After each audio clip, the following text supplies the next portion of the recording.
الحمد لله وكفى والصلاة والسلام على أشرف الأنبياء وسيد المرسلين نبينا محمد بن عبد الله وعلى آله وصحبه أجمعين. اللهم أرنا الحق حقا وارزقنا اتباعه وأرنا الباطل باطلا وارزقنا اجتنابه إنك أنت السميع المجيب. Mga kapatid sa pananampalatayang Islam, mga minamahal na mga taga-subaybay at tagapakinig. Narito naman tayo sa ating programang Al-Islam, ang kumpletong pagsuko sa kalooban ni Allah, ang pagbubukod tangi sa kanyang kaisahan at ang pagtakwil sa anumang pagtatambal sa kanya, sa anumang uri at kaparaanan. Kayo po ay live na nakaantabay ngayon dito pa rin sa ating himpilan DXUM, 819 kHz sa dial ng inyong mga radyo at live tayo sa Sheikh Abdurrahman Kadirao page sa Facebook natin. Ano po? At sa punto pong ito ay nais kong ipabot ang aking pagbati sa lahat ng mga Muslim saan mang lupalop sila naroroon, naabot itong ating pagsasaimpapawid at ng ating online program. Assalamualaikum warahmatullahi wabarakatuh. Nawa ay nasa buting kalagayan kayo at sa awa at biyaya ni Allah subhanahu wa ta'ala. Sinasalam natin ang ating online 24 viewers. Pinapaalala ko sa aking sarili at sa lahat ng mga mananampalataya ngayon ay ika-13 ng Dhul Hijjah. Medyo dark yata, hindi mo ba inano yung light niya sa brightness? Ika-13 ng Dhul Hijjah, ibig sabihin ay last day ngayon ng Ayamut Tashriq. So sa mga hindi pa nakapag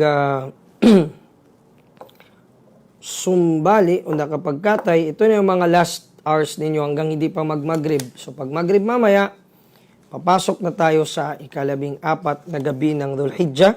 So hindi na makakwalify ang anumang nagniyaman ng kurban, halimbawa bukas pa o sa Sunday pa. Hindi na mabibilang na kurbani yon.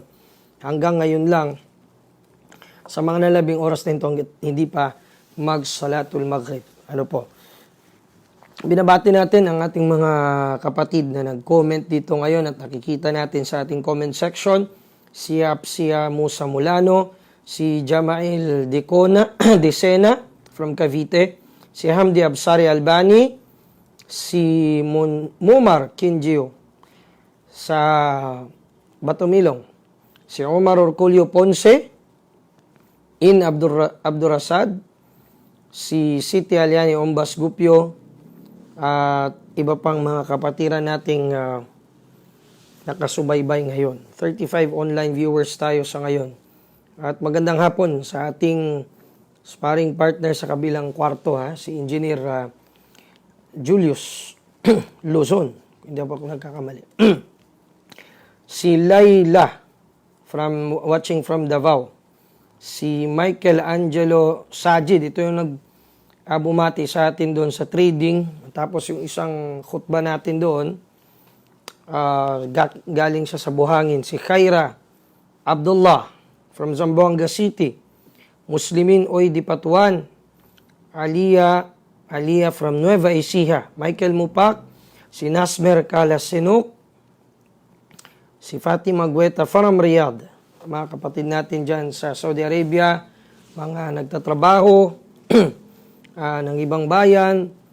Alhamdulillah at sumusubaybay kayo sa ating mga program. I-share nyo pa ito sa iba pang mga kapatid nating OFW. Baka mamaya ay makapulot din sila ng aral at matuto. No? Kamakailan lang may nag-Muslim.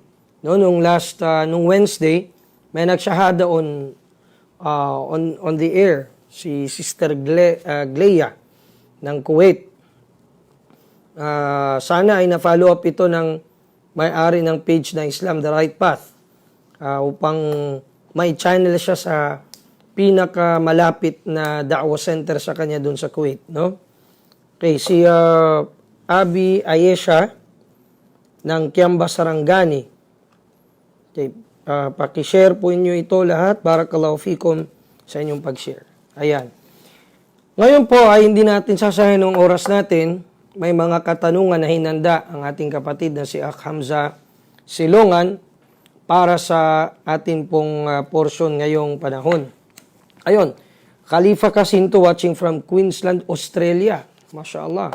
Australia. Salam sa inyo dyan sa mga taga-Australia, sa mga kapatid nating Muslim, mga Moro dyan sa Australia, at mga kapatid nating nandyan sa Australia din ngayon. Ang salam natin para sa inyo lahat. Ngayon, ibibigay ko na kay Akh Hamza Silongan ang mikropono para sa mga katanungan. Kung masasagot natin, yun ay mula sa wisdom at ilm na alam natin mula sa Quran at sa Hadith at sa pananaw, kaalaman ng Salafus Salih. Kung hindi naman natin masagot, ay si Allah pa rin ang higit na nakakaalam sa lahat. وَمَا شَهِدْنَا إِلَّا بِمَا عَلِمْنَا وَمَا كُنَّا لِلْغَيْبِ حَافِظِينَ. Hindi natin sinasaksihan ang anuman, maliban na lamang na alam natin ito. At hindi natin talos kung anuman ang bagay na ghaib sa atin. Tafaddal, ako na. Hamza. Bismillah. Unang katanungan po ya Ustad. Assalamualaikum ya Sheikh. Kung sakali po ba na magsalah ako sa masjid na malayo-layo ng konti sa bahay namin, kahit na meron namang mas malapit, ano po ang hukom nito? Ang tanong po ay mula kay Enzo A. Mauli ng Basilan, Isabela. Salam sa inyo dyan sa Isabela, sa Basilan. Inshallah, kung magkaroon din ng panahon ay makapunta kami dyan sa inyong lugar. No? Diyan lugar natin sa Maluso, sa shipyard. Nila makabisita tayo dyan sa inyo. Taib. Ang tanong ng ating kapatid na si Enzo Mauli? Mauli? Ay maaari bang magsala sa masjid na malayo, samantalang meron namang malapit? Actually, may paniniwala ang mga matatanda natin na sinasabi nila, no? Lalo na sa aming mga, ewan ko lang sa Tausug Yakan Siamal, ganito ang paniniwala. Mayroon silang sinasabi na may takaulong niya, may talakaran mo in masjid amin masuk kato. Masuk kay mo. Atas pumadto pa masjid dukain. Mandada siya kayo masjid yan. May mga ganong paniniwala. Kumbaga, magtatampo sa yung malapit na masjid, bakit ka doon sa malayo? Actually, walang basis itong salitang ito at paniniwalang ito. Ang isang Muslim, meron siyang choice kung saang masjid niya gusto. No? Pupunta. Hanggat hindi naman ang reason doon ay asabiya, yung bang chauvinism o tribalism, na doon lang ako sa Tausug na masjid kasi Tausug ako, doon lang ako sa... O baka mamaya hindi niya rin maintindihan yung khutbah doon sa masjid na yon. Dahil baka hindi naman para sa lahat, hindi Tagalog yung salita, baka mamaya Tausug lang at hindi niya maintindihan. O hindi kaya, Maguindanao lang ang salita doon, ang wika na ginagamit, at mas preferred niya, naunawaan niya sa Filipino language kaysa sa ibang dialects. So, may choice siya. Halimbawa, gusto niya doon kasi mahaba ang basa ng imam sa tarawih o sa ang magandang khutbah, maiksi pero malaman, okay rin yun. Walang problema doon. Basta titignan, ang imuraa doon, ang titignan niya, ay hindi ang dahilan ng pagpunta niya sa mga masajid na yun ay dahil sa personal na bagay. O baka mamaya, iba ang akida nung mga imam doon sa masjid na malapit sa bahay niya, kaya doon siya tuloy sa malayo. Baka may ganun. Pero kung pare-parehas naman sila, matutuwid ang akida, wala namang kaso kung mas komportable siyang pumunta doon sa walang nas na nagbabawal dito at hindi natin masasabing haram ito na gawin. Wallahu a'lam bisawab. Ganyan din ang fatwa ni Sheikh Abdulaziz bin Baz rahimahullah nung tinanong siya sa ganito ding katanungan. Tafadhal.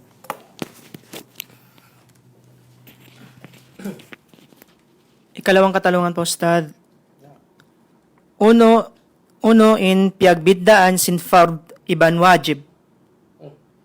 Ang tanong po ay mula kay Abdul Basit Ben Jainuddin Mindoon ng Mindoro. Mindoro. Nasa Mindoro. Nasa Mindoro pero Tausog. Ano daw ang pinagkaiba ng fard at ng wajib? Ang jumhurul ulama, ayon sa usulul ihkam ni Imam Al-Amidi, jumhurul ulama o majority ng mga scholar sa Malikiya, Shafi'iyya, Hanabila, naniniwala sila na walang pinagkaiba ang fard at ang wajib. Walang pinagkaiba. Parehas lang yan, ang fard at ang wajib. Ibig sabihin noon ay, kumbaga, al-amru alladhi yalzamu ala al-mukallaf fi'luhu. Yun ang bagay na dapat na gawin ng isang mukallaf o ng inutusan ni Allah. Wa idha fa'alahu yuthab o thab, naam, yuthabu fa'iluhu wa ya'tham o yu'aqabu tarikuhu. Ibig sabihin ay magkakaroon ng gantimpalang magsasagawa at magkakasala o parurusahan ang mag-iiwan. Tayo. Bakit natin sinabing Malikiya, Shafi'iyya at Hanabila nagsasabing walang pinagkaiba ang fard at ang wajib? Ang Hanafiya ba? Ano ang kanilang paniniwala? Ayon pa rin sa kitab na yun, Imam Al-Amidi, naniniwala ang mga Hanafi na may pagkakaiba ang fard at ang wajib. Paano nila pinagkaiba? Ang fard, ito daw yung obligasyon na ang kanyang dalil ay maktu. Ibig sabihin maktu, ibig sabihin kat'i. Ibig sabihin noon ay talagang word for word ang konteksto ng sinasabing utos na yun. Ng sinasabing utos na yun. Yan ang sinasabi nila. At samantala, ang wajib naman, sa pananaw pa rin ng Hanafiya, ay yaong madnun.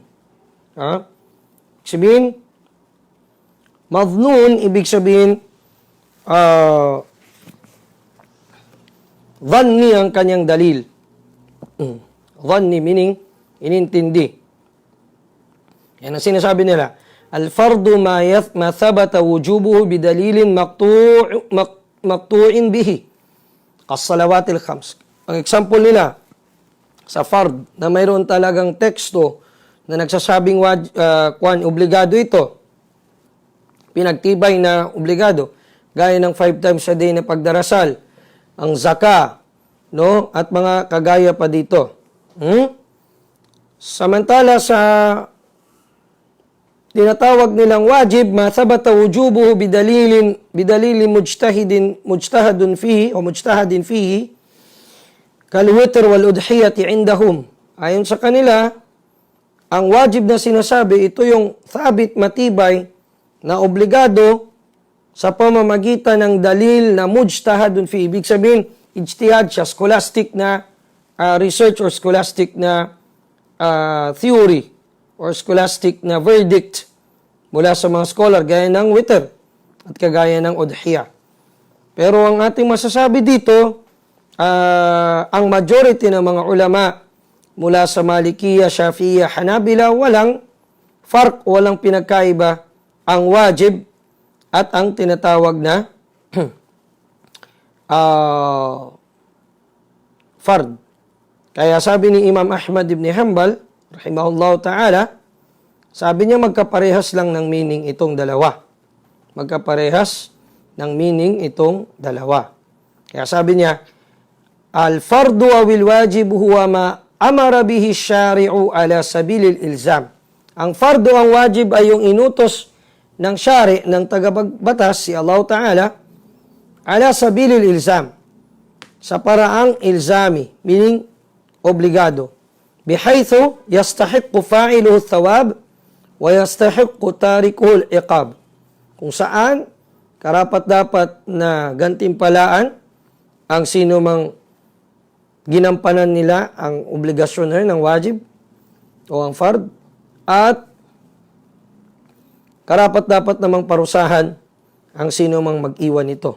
Sawaun thabata luzumuhu bidalilin qat'i aw dalilin dhanni fala farqa bainahuma fil hukm. Magkatulad lang kung pinagtibay ito ang kanyang pagiging obligado ng teksto por teksto, literal o explicit na tinatawag na ebidensya sa kitab at sa sunnah, o hindi kaya implied o implicit, dhanni, na dalil o ebidensya mula sa kitab at sa sunnah. So, walang pinagkaiba ang fard at ang wajib ayon sa majority ng ating mga scholar, maliban lamang sa Hanafiyah. At ginagalang natin ang kanilang ijtihad, subalit ang rajih ang malakas dito ay ang sinabi ng jumhurul ulama, wallahu ta'ala a'lam bis-sawab. Naam.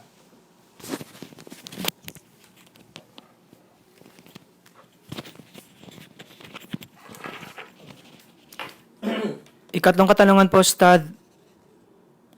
Assalamualaikum, Ustad. Ano po ang hatol sa pagpapagawa muli ng bagong masjid? Gayong 100 meters lang ang layo nito sa naunang masjid. Mahati po ang jamaa kung ganun po. Ang nagtanong po ay si Alhaber Mawani Saimuddin ng Sa 11, Davao City.